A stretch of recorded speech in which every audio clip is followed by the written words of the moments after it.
Thank you very, very much. Welcome, everybody. Thank you very much. Welcome. So we're going to start by just making sure you know we're doing this. Juan is going to start by helping you guys get into the Google Classroom. So we're going to ask you, I think we'll put the link in the chat real quick. Yeah. So the idea is that you have like an immersive experience of what it is to be in our classroom, so you can experience as a very similar experience to what our students have gone through this year.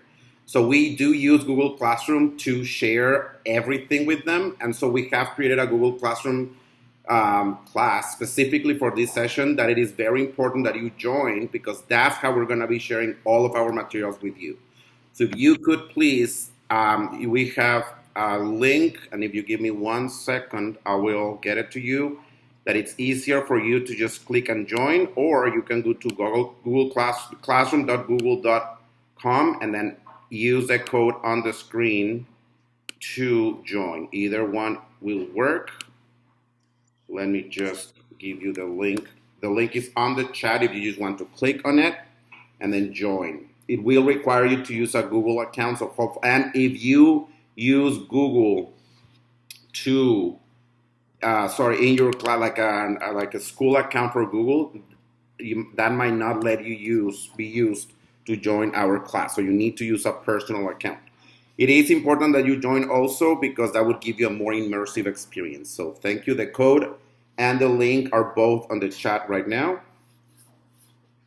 And I've opened up just so you can see it. One thing, I know that you guys have access to the link for the slideshow. However, we have created a version here that will force nope, that's not the one. No, I'm going to add it once we have everyone in, so that it will give you your own copy of our notebook for today. So you can take your notes in it and do that kind of thing within it yourself, just like our students would. We actually force a copy for our students.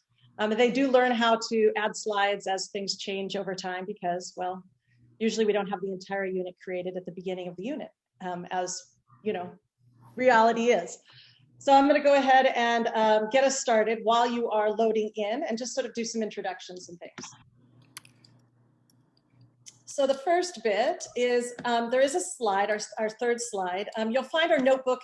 This is how we actually communicate and teach with our students. So there is a feedback slide here that at the end, we'd love for you to take a moment and give us some feedback on how we can improve this. So if you are able to do that, that would be fantastic.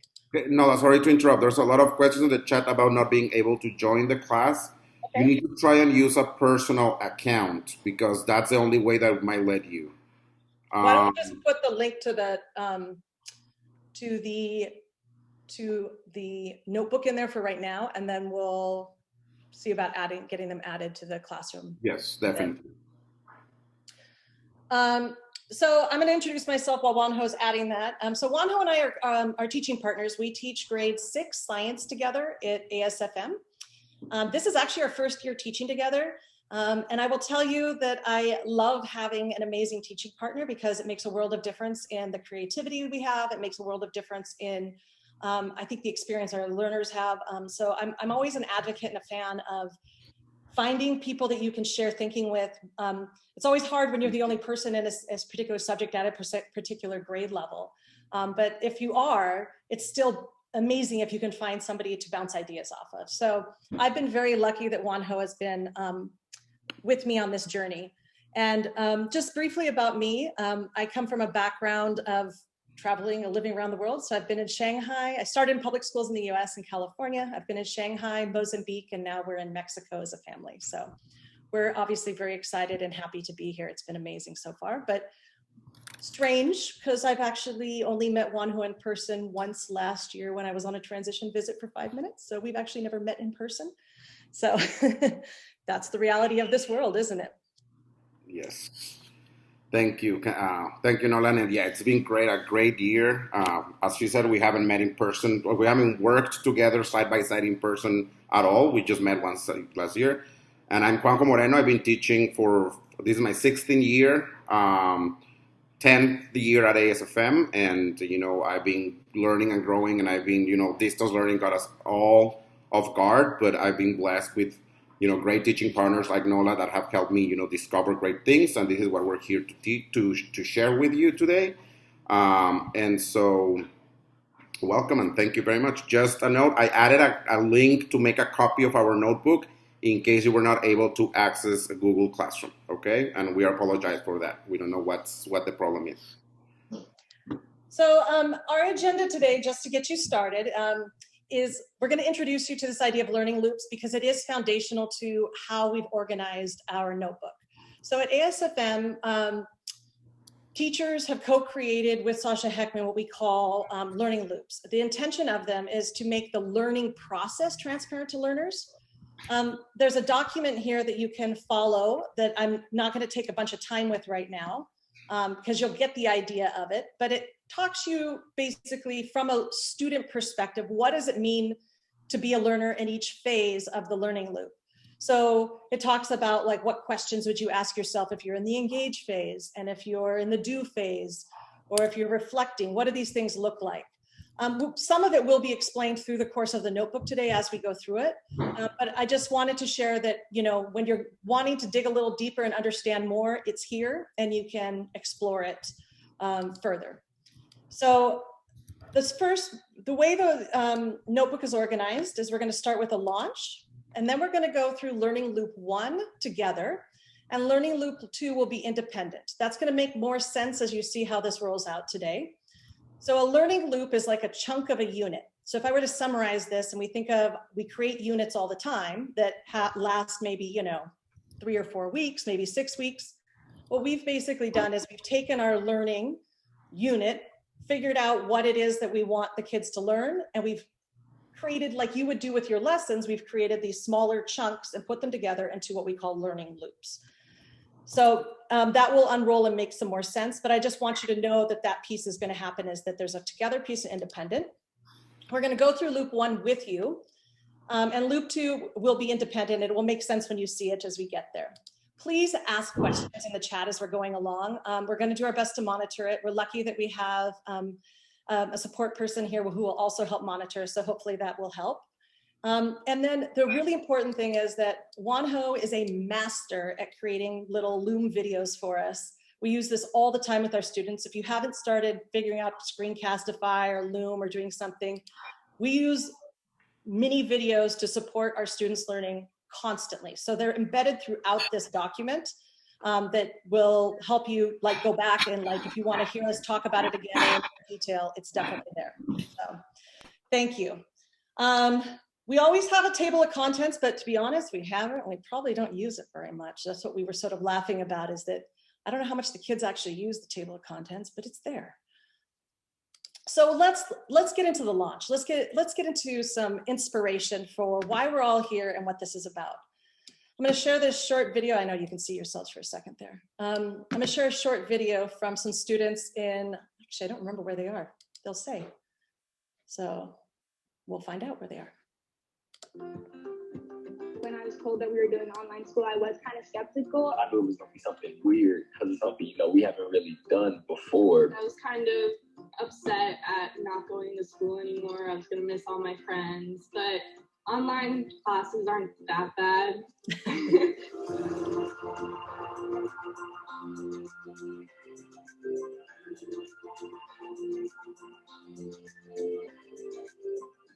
I thought it was going to be a big struggle, but a lot of people are working together. In the beginning, I was like, well, how's that going to work? But it is going really, really well. It's a lot better than I thought it was going to be. I'm very impressed with how quickly they're able to do everything. We're still learning at the same level we were before. Oops, sorry. We're there. Apologies. I'm very impressed with how quickly they're able to do everything. We're still learning at the same level we were before, which is pretty surprising. I'm having to create my own schedule and be responsible to finish all my assignments. They will give us like multiple assignments, but it won't be due until like Friday, and they'll give it to us Monday, you see? So we have time to do it. Teachers have been like really active and really good at communicating with us. Always there to help, always there to answer questions. Most of the teachers, especially if they see like, oh, a lot of students struggled with this assignment, that night they'll be like, hey, I'll have a Zoom meeting tomorrow morning, and they'll open up. One of my instructors for JROTC always makes videos and says, I hope everyone's well. If you need anything at all, reach out to anybody. We're always out here to help you. I think that my teachers have been putting forth a really good effort to try and help us seniors out. I have a shirt that I made, that I got made for me. It's a senior 2020 quarantine. As much as teens don't always like school, we definitely need it. So I feel like this is better than not being in school at all. It's definitely going to be helpful. I don't think I could miss this instruction. I'd be so far behind. I'm glad that we were able to continue school online. And I think it was a great idea. I just applaud the teachers for being able to change their routine so quickly and still focus on the education of students as their number one priority. I just want to say, I appreciate all the teachers for everything they do, and they're heroes. Thank you for working hard for us. Thank you for being flexible. Thank you. Thank you so much. Thank you for what you're doing, and I appreciate you being there for us. And it's really nice to see that you care. Lee County, I'm not quite sure where that is, but I think they summarize what a lot of our students have felt. So it's really gone pretty well. So thank you, all of us. You guys are amazing. So we just want to take a moment. What is working for you? So what are some of those glows that are happening, and what are some things that are hard? I'm going to put into the chat right now the link to the Padlet, just in case you don't have the notebook open for some reason. Oops, I'm sending a direct message to somebody. There we go. And I don't want to make the assumption that everybody has done a Padlet before. So once you open it, you will see that it looks something like this. And you will click the little pluses to add in your thought. Okay, so I'm gonna just sort of keep it up there real time for a second while you're doing that. Let's give it 1 minute to add in some thinking. I like the having parents in the classroom. That is definitely a different reality than we've ever had before, isn't it?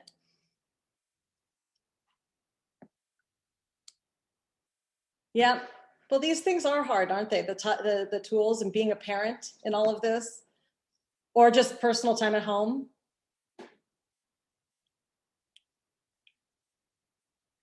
It's also been really great, though. I noticed we've got a lot of humor here. We're talking about flexibility, patience, videos. It's funny because I was not a Google slide person, particularly before we got into distance learning. I was not savvy with making videos. I was none of those things. I had friends that talked about using Pear Deck all the time or Edpuzzle, and I was like, yeah, I don't really use them in my classroom that much. And now they've become, obviously, like in many cases, so much second nature. They become part of the routine. So I find that kind of funny that I was forced to get on the bus, whether I wanted to or not, right? Like that whole getting on the bus, getting off the bus thing. Thank you so much for your vulnerability and sharing the things that are working and what are hard. I think it's really interesting how there's so much overlap. I mean, we're all experiencing so many of the same things. So using I don't know if you guys know this feature, but Zoom allows you to just select a portion of your screen in the advanced settings. So that's what I'm doing. So our driving question is really around trying to make this easier for you, and how we're presenting one way that we've done that.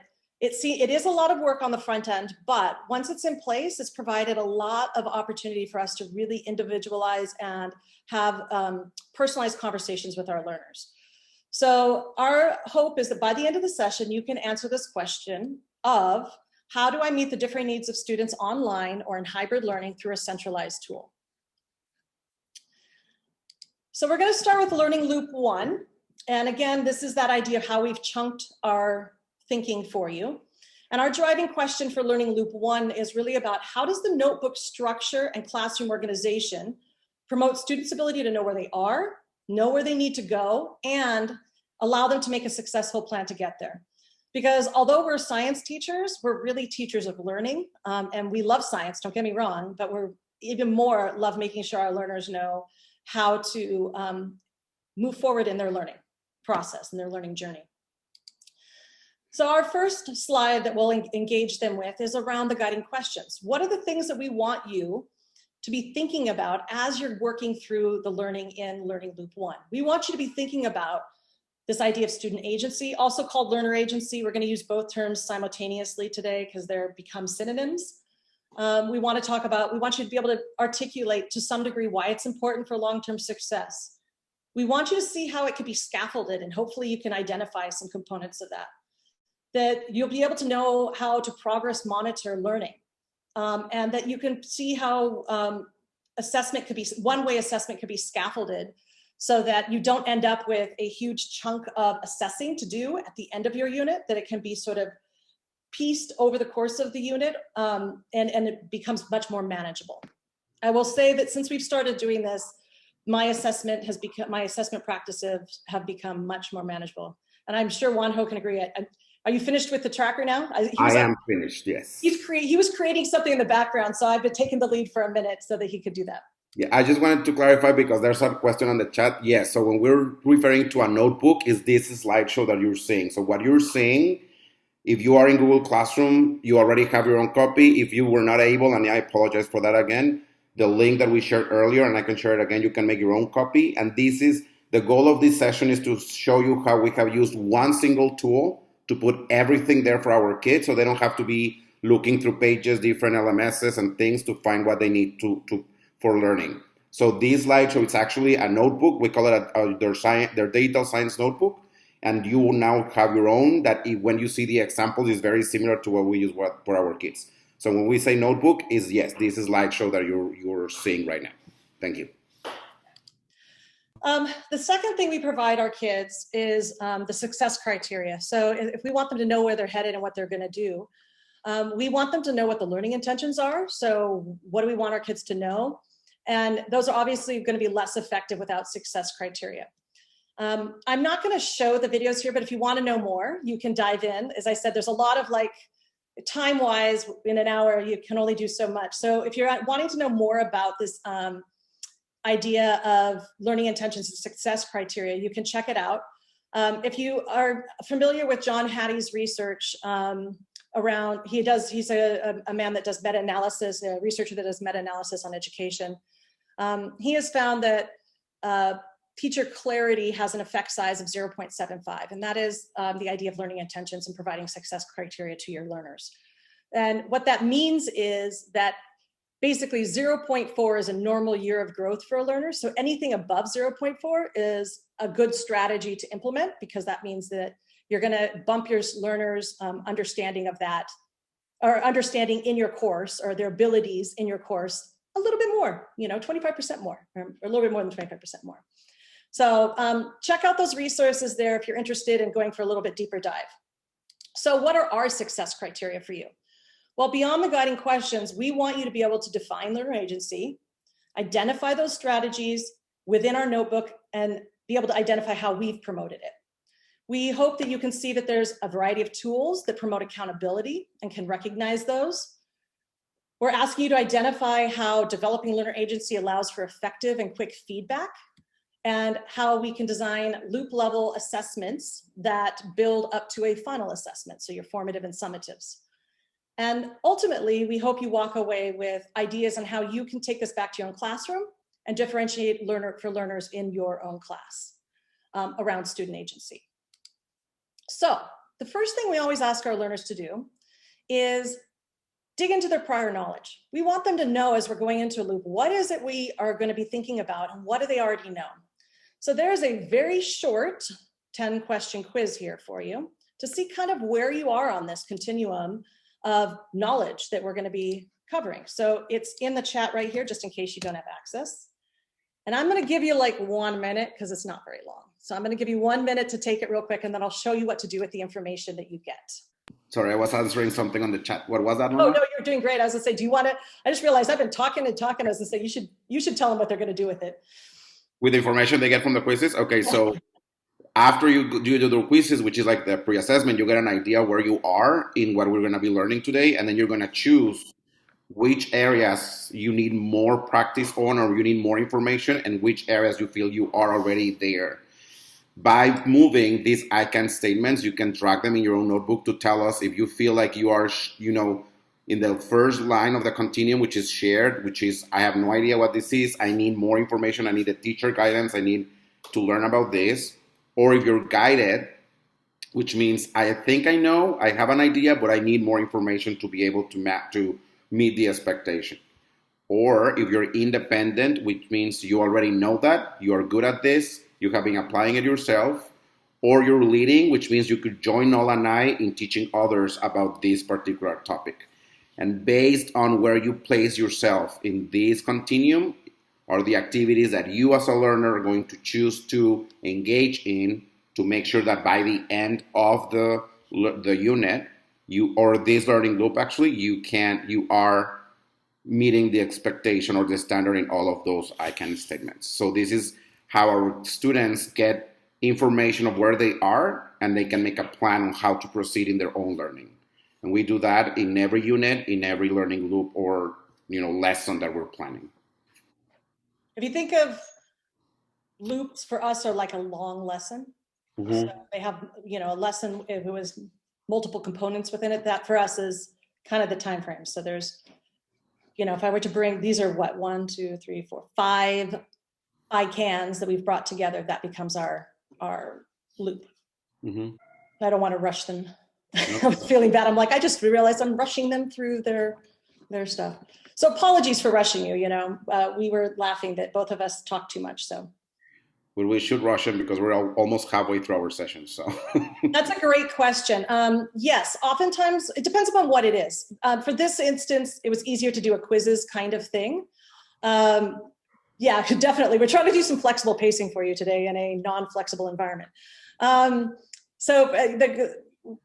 There's a variety of tools. We just have, in this particular instance, I use that. You'll see later on that we've shared for you a variety of ways that you could do it. And this just happens to be, oftentimes they are more content focused, not necessarily do focused. We'll show you how we mitigate those kids that know something, but don't know what to do with it. We'll show you that in just a moment, because that definitely happens.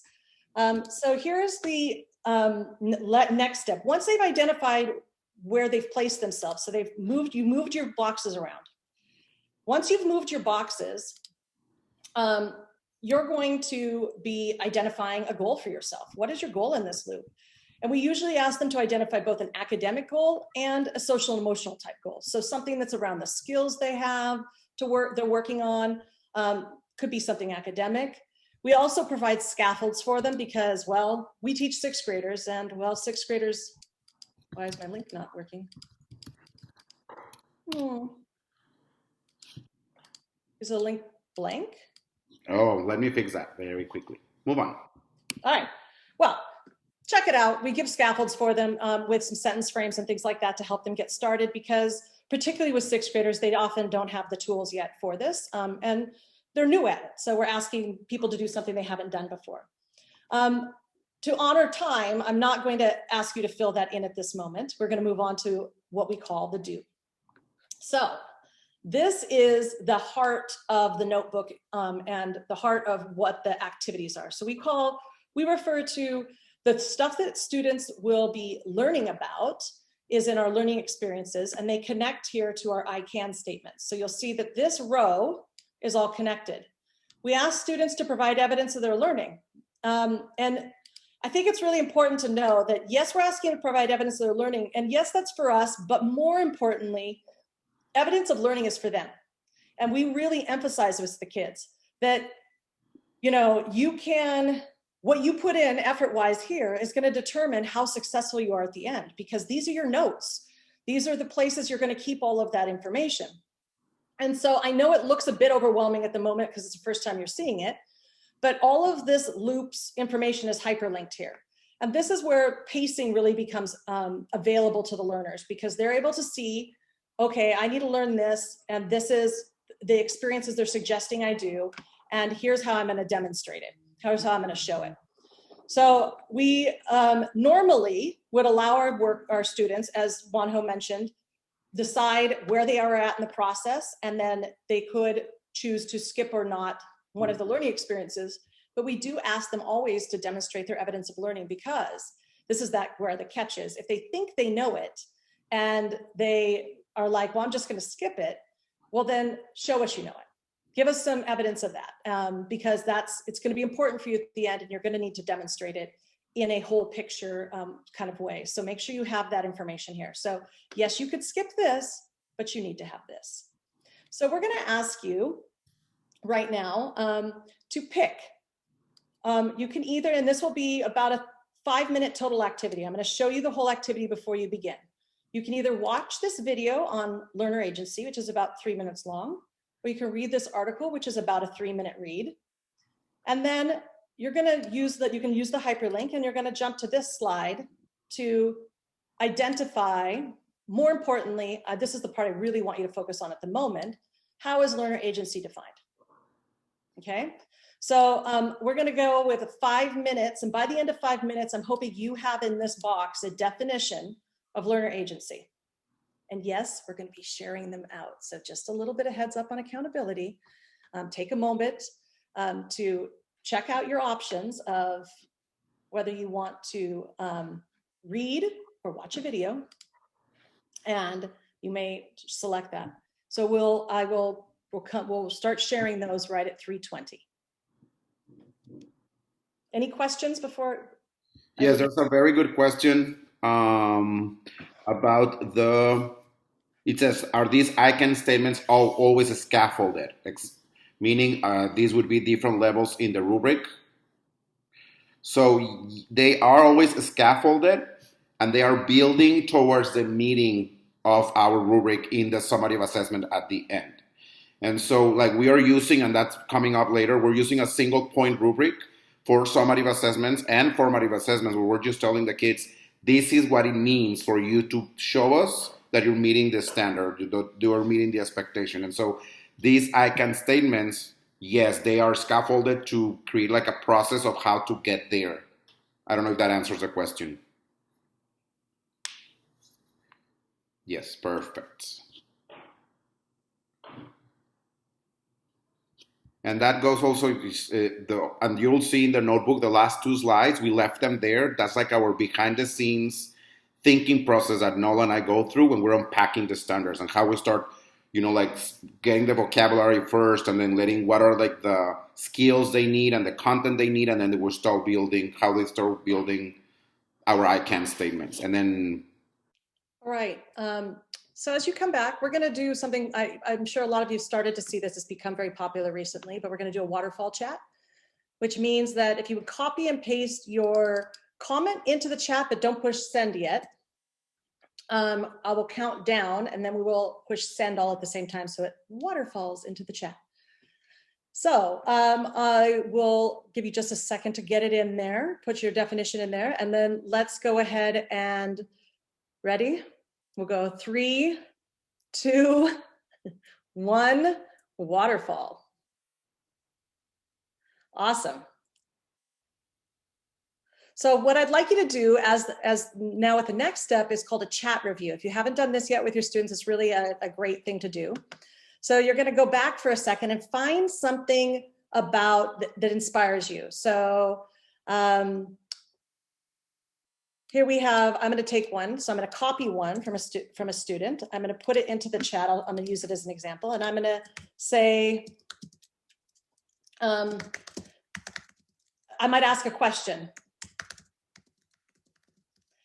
So here's my response to one of them. So this is why it's a chat review. Is I picked a question, and it was a great comment. It says learners are active participants in their learning. And I said, well, so what does active mean to you? What does that look like?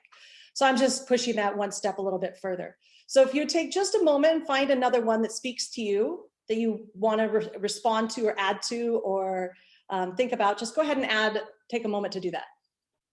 Thank you. There's some good stuff there. I'm going to put in here our definition that we work from. It's very similar to all of your definitions, but we say the way we just define it is that learners taking specific and purposeful action to further their learning. And I say to further their learning because they could take specific and purposeful action to not come to class or to not do the learning. I mean, students have agency in a lot of a variety of things. We're hoping that we give them agency to be engaged in our classes and want to be a participant. So For us, we're defining it with the further they're learning. And this just sort of, our version is a summary of a lot of the things that you guys teased out of that information. So we think it's super important. And there's really like three main components that we use to sort of try to engage within our notebook and within our learning process. And that is that in order for them to really get the ability to be self-regulated and have these tools and skills, they need to have some metacognitive practices. They need to feel confident. So like, I think of self-efficacy as that growth mindset, that motivation and growth mindset that they know they can do it. And they have to know what to do in those behavioral changes. So these are like a mix of SEL components that they have to know how to go about finding help. They need to be explicitly taught on a lot of these things, which is why there's such a push right now for social emotional learning. All of this is so critically important. So let's, I'm not going to make you take time to do this particular evidence of learning. As you noticed, you may add this later once you've had a chance, but if you took time to do it, where are you able to find specific components within the notebook that allow us to do that? Juanjo, I'm sending it over to you for the next ICANN, which is the progress monitoring. Yes, thank you, Nola. Okay, so far you've seen that our main goal here is to help students become, self-advocates and keep track of your learning. And then, even though they, to take time to actually do meaningful learning, we also need to help them, especially in younger ages, to keep track of their time. And this is something that we learned. The first one that we're sharing is a calendar. This is one that we learned the hard way, because semester one, we said like, yes, you're the owners of your own learning. Go for it.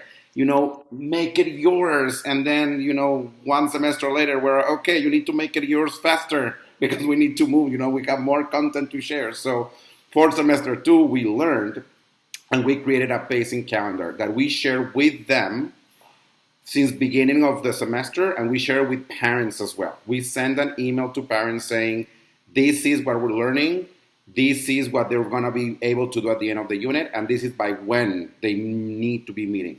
You have no idea how much this has decreased, this very simple thing that we did, how much it has decreased the amount of emails we need to send home, the amount of chasing of our students, because they are aware of their deadlines. And since this is created in Google Sheets, and in Learning Loop 2, you have links to tutorials that I created sharing how I create these materials.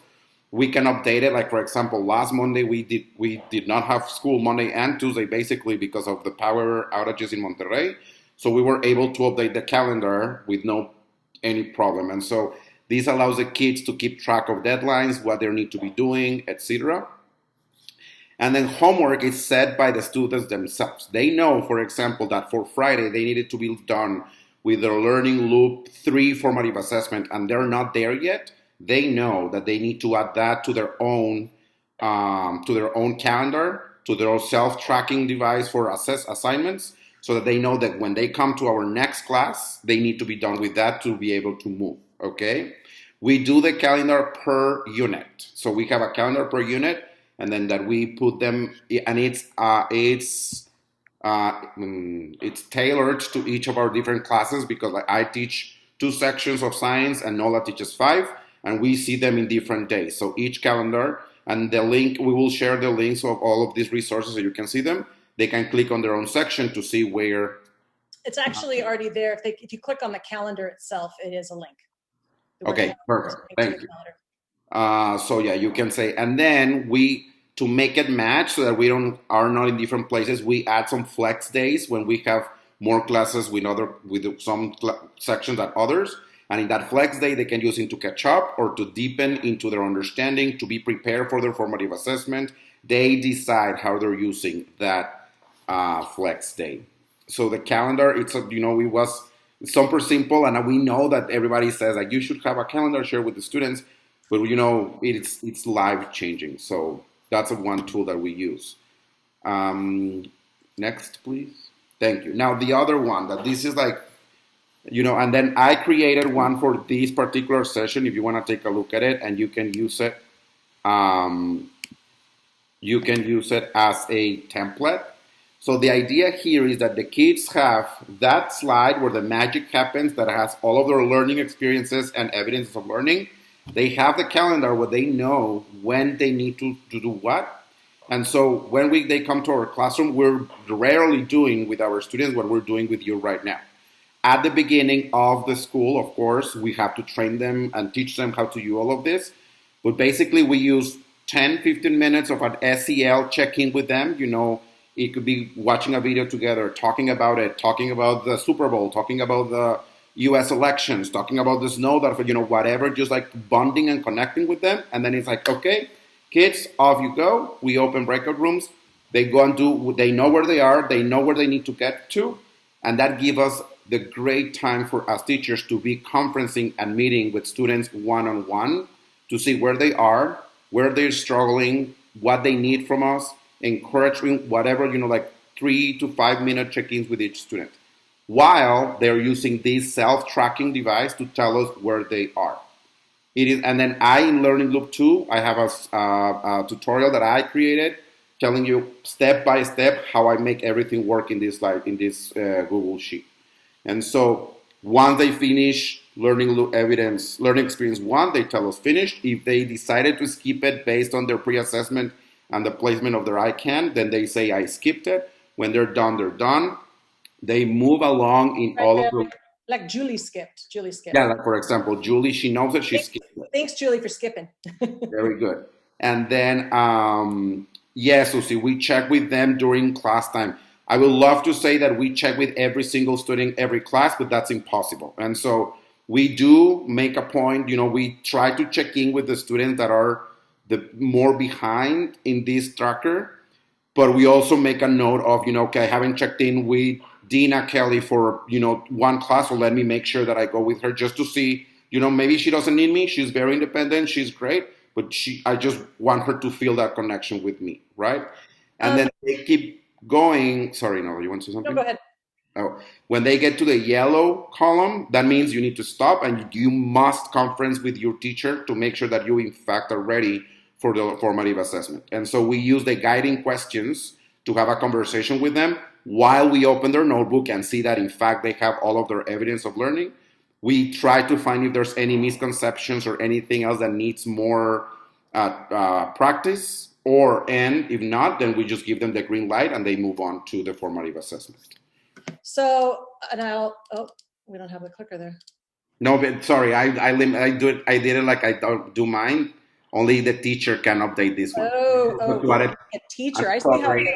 I forgot to add you as a co-teacher. Sorry. Okay, I was gonna give Julie, the benefit.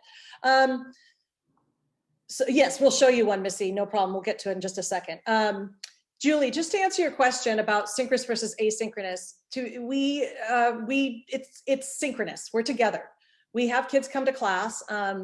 Although recently, I have started saying, like, if you have met the expectation of the day, so like if we said you needed to be through learning experience 1 by this particular date, if you've met that experience, I will let you check out with me. And your option then as you check out and leave is to either go get offline. I've been telling kids, turn off your camera and go play outside. Or you can do a science exploration that we've set up where they can continue to do something that's like a passion project kind of thing. So the other piece that will come out of this in a minute is that we have great opportunities for mini lessons here, because we can see where kids are at, kids that are falling behind. We can obviously progress monitor them and give them support. So. Yeah. Just to, you gave me permission. Now I can say, oh, Julie, you got to go back and look at my feedback. Or I can say, go on to the formative. So I just wanted to be that student who skipped everything. I know, I really liked it. We do have those kids, like that they just want to skip everything. As long as you have the evidence of learning and the evidence of learning is fine, go ahead and skip away, like it's fine. Which is why we have created this time for doing, the like genius hour, passion project kind of thing. Because we do have some kids, and those kids, you'd be surprised. Like, we were shocked. They are so excited to go explore whatever they want. Yeah. I'm like, okay, really? You really want to? Okay, great, good, go. So that's been really positive. So just to address a couple of questions in the chat, we are giving examples of, I'm so sorry about the Google Classroom. Those of you in Google Classroom have access to our actual real notebooks that we use with our students, so you can see the assessments. I will give you the links in the chat before you go so that you can click them and then open them and have them for you, so that you have access to those examples. We do not give feedback for every single evidence of learning because that would be the death of us as a teacher, Susie. So as Nola said, the evidence of learning, it's for them to choose to show themselves that they are learning. And we just use them to skim through and make sure that, we design them in a way that big, huge misconceptions would pop out to our eyes before we let them go to the formative assessment. And we base that decision more in the conversation that we have with them rather than just going and say, right, wrong. So, no. We're able to have, I jumped to the individual progress monitoring because this is where the nitty gritty comes in, where you guys are talking about. So we're able to, on a daily basis, as we're talking to kids in the breakout rooms, I'll come into a kid and you know which kids, you know which kids you're worried about. So you go in and you say, Melanie Green, I'm picking on you just because I like your name. So I'd go in and say, Melanie, I need you to share a screen and show me what you're working on in your notebook. And, I want to make sure I can give you support on that. And I'll get in there and then, sometimes Melanie Green's like, just a minute, let me get my notebook open. And that there's, which kids you need to have more conversations with. So that leads to a great conversation and gives them an opportunity to identify what's distracting them. So, we don't get them in trouble per se, but it becomes a conversation of, so Melanie, what can I do to help you since you're finding yourself distracted? Where are you sitting in your house? Are you finding this a little boring? If it is, then let's talk about some ways to make it more interesting. So it's definitely allowing us to have meaningful conversations that are one-on-one regularly with the kids. And as he said, depends upon the class. I have one class that is very needy, and I say that with love. I have a few kids that will literally follow me around the Zoom. I give them the ability to choose their Zoom rooms. That's one of the Zoom updates. And I have some kids that I'll be working my way through and they will literally be following me from Zoom room to Zoom room. And I'm like, you need to go away because I'm trying to have some private conversations. Go back, ask me to come to your breakout room. I'll come, just give me some space. They're that kid, So we do provide that. The other thing, and I'm just gonna jump in here and add that, is there's beautiful space here for those mini lessons. And it doesn't have to be just those kids that are falling behind. Just in class, last class on Thursday, I had 6 kids in class that were ready to do the formative at the same time. So I just had them in the chat do a check-in with me where I was like, okay, in the chat, here's what I want to know. Can you explain to me the difference between physical and chemical properties? We're going to talk, I want you to give me an example of each, or 3 examples of each, and send it to me privately in the chat. So I had 6 kids in the room. I did a quick check-in with them. Those kids that were off, those kids that had it, I said, great, go get started. Those kids that were off, I said, let's stay with me for a minute. Let's revisit that. And I helped go back and see where they were behind and which evidence of learning they really needed to go back and explore. So this idea of mini lessons is really powerful and has been awesome and really a game changer in the ability to give that kind of individualized one-on-one attention as needed. I'm going to move on. Is that okay, Juanjo, since we're at 3:36? So yes, please do. Yes. I think we're going to skip this time-wise because, well, there's lots of other ways you can progress monitor. Whether you're doing exit tickets, you could still do all of those things. I will tell you, I'm a paper person, so I'm going to literally hold this up to the camera. I progress track the kids with literally pieces of paper where I say, okay, they've done the formative assessment 1, here's their score, and here's who's missing it. And I follow along with my piece of paper because I need a piece of paper. That's just me. Juanjo does this, but he has the same thing, but he has his in a, yes. You have an Excel spreadsheet and I just have a piece of paper, but I need to visually see it so that I can, this is part of how I know. I go, oh, Jose is a blank line right here. And that means, and everybody else is green, which means I need to go have a conversation with Jose because there's something going on, and it gives me a real quick which kids I need to follow up with. So that's my personal, beyond the visual tracker, that's my other little strategy. So this next section is on feedback, and feedback is super duper important. I'm just gonna tell you that you can jump the slides here to the different parts. We're gonna talk about the reflect section really quick. For us, when we talk about reflecting, we're asked, and this comes directly from that explanation around the learning loops. And this is again in student language. So just so you know, it's geared towards the students, but the idea of reflection here is, are you ready? This isn't like feedback in the normal sense. This isn't reflection like, you know, what are my goals and things? This is reflection like, have I looked at the rubric for the formative assessment? Does my work meet the expectations? Am I ready to actually turn this thing in? Because, you know, how many times we get stuff that they turn and you're like, oh my gosh, they didn't look at the rubric. So the idea here is that they're going to do that. So here, this is actually from our unit 1. Here's the rubric. And if you click this link, it'll take you to the actual rubric for this formative assessment so you can see it. And we've said to them, make sure your model, you know, does this. And I'm going to jump to the next bit because, and then in this more recent unit, we didn't had them use that as much as we gave them more questions to reflect on in the kind of more traditional way. So we've given them both ways to think about it, both the look specifically at your rubric and take time to do that, and then think about reflecting. So this is one form of feedback. It's personal feedback, and it's super important that kids are taking time to do that for personal feedback. The next thing is we give 1-point rubrics. And so I'm going to blow this 1-point rubric up so you can see it. This is not from my class, but it's a same idea. But you put the meeting expectation in the middle. And then some people would say this is, you know, areas of growth. This would be your extending or I likes.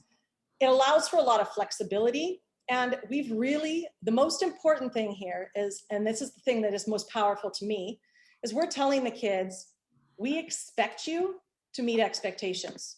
We are telling you that we believe that you can meet, that it's not an opportunity. We're not giving you an opportunity to approach. We're saying you must do it. And it gives us an ability to easily honor their strengths and areas of growth without it being, and allow it to be very specific. And it's also really clear, the kids understand it. Like it's not this huge thing that they don't know where, like we're not giving them a choice to not be a part of it. So if you want to know more about single point rubrics, take a look. But obviously back here, you can see our example. And then here's how we went into peer feedback and teacher feedback. Both of them are super critical. When we talk about seeking feedback, this is you've created your formative assessment. It's time to make sure that now other people are happy with it, not just yourself. So I'm going to briefly go through this. We very carefully taught the kids how to do peer feedback. You have to explicitly teach it. They suck at it. If you don't teach them how to do it and then revisit it, they will never get better at it. I personally love this video called Austin's Butterfly. I've used it with grade 12s. I've used it with grade 5s. It's an amazing video where basically through really awesome feedback, they're able to, this kid creates an amazing butterfly. A grade 2 kid goes from creating a butterfly like we'd expect to a really awesome butterfly, and it's all through feedback. So as we watch it, I tell the kids, I want you to look at what does giving feedback look like and what is receiving it. And so this is what the kids came up with. This was their definition. So then we capitalized on it. And we said, okay, we're going to have you do peer feedback, and you can read through that process in a minute. And we want you to record it. We're going to remind you as you're recording it and you're doing this, here's what you said good feedback looks like. And of course, don't expect it to be awesome the first time. It still sucked. They still came back with, it wasn't fantastic. And so what did we do? We had a discussion. We said, you know, what was good feedback? Did you get good feedback or not? What could you have done to make it better? How can we improve on this? So a lot of that conversation came back to, oh, I should have looked at the rubric again. Oh, I could have been more specific by using things like the rubric to help with that. Again, we're intentionally teaching those components within our notebook to make sure they have it. And the last bit is this idea of then once I'm done, what is my next step? So your next step then becomes, are you going to improve it? Do you need teacher help because it's not there yet? Or are you ready to turn in whatever it is? In this case, it was a model for science, but this is exactly how we communicated it to the kids. All right, because we have 3 minutes, it's okay, Juanjo, that I'm going fast? Yes, it's great. Okay. I'm chat questions as well, so we are. Okay, so the last little bit is, how do we actually create this in the first place? We start with the end in mind. So as many of you already do, we unpack our standards, we identify our ICANNs, We then determine what do we want them to know and do by the end. From that, we create our big final assessment. Trust me, it's not a pure final assessment yet. It's an idea of a final assessment. We then take our ICANNs that we've created and we figure out how they would chunk together. And those chunks become our loops and become our loop level. We identify our loop level assessments. We are working towards being more PBL. We are not true PBL. So I would tell you we've taken in Unit 2 a more PBL-esque approach, meaning that we have a final assessment and we have created our chunks that will build up to our final assessment. And we're hoping through a performance task that when we get to it, because right now we're chunking each piece, that we're only going to have to look at the newest piece. We'll already know where they are in the other pieces, and that allows us to grade it much more efficiently. So that's where we are in that process. So the last thing I want to share with you, and you can read the other stuff and learn about it, is I want to get down to loop 2, because this is really powerful stuff. So this is the how, literally behind the scenes of how exactly we did this. If you take a look at it, Juan, I'll let you share because you're the one that created it. So what is exactly? So, yeah, we gave you and I have like 30 seconds, so very quickly. The great thing is that this was made thinking asynchronously, so everything is that you need is there. We gave you the why it is important to do it. All of these are links and resources to the how we create all of the tools that we use for the kids. How to use the tools that we already know to create this type of the tools that your kids can use. You have a link there that says how to use this slide, which is me telling you how to use this slide. But basically, if you click on the name of the apps, are tutorials made by the app so that you can get started. If you click in how we use it, it's me telling you how I create everything that you have seen so far. It is super quick what we just told you, but everything that you need is in this notebook. So take it with you, look at it slowly, and if you need anything, if you want help, if you want bounce back ideas, go back to the how to reach us slide. We are more than happy to be collaborating with people in and outside of ASFM, Monterrey, Mexico, and planet Earth, now that we have a robot in Mars. As you'll see as you dig in, you'll discover that we are definitely like improving and growing constantly with this, because this is new for online living, right? And there's things we want to take back and keep, and there's things we'll probably improve in the next round. So there we go. So thank you everybody for coming.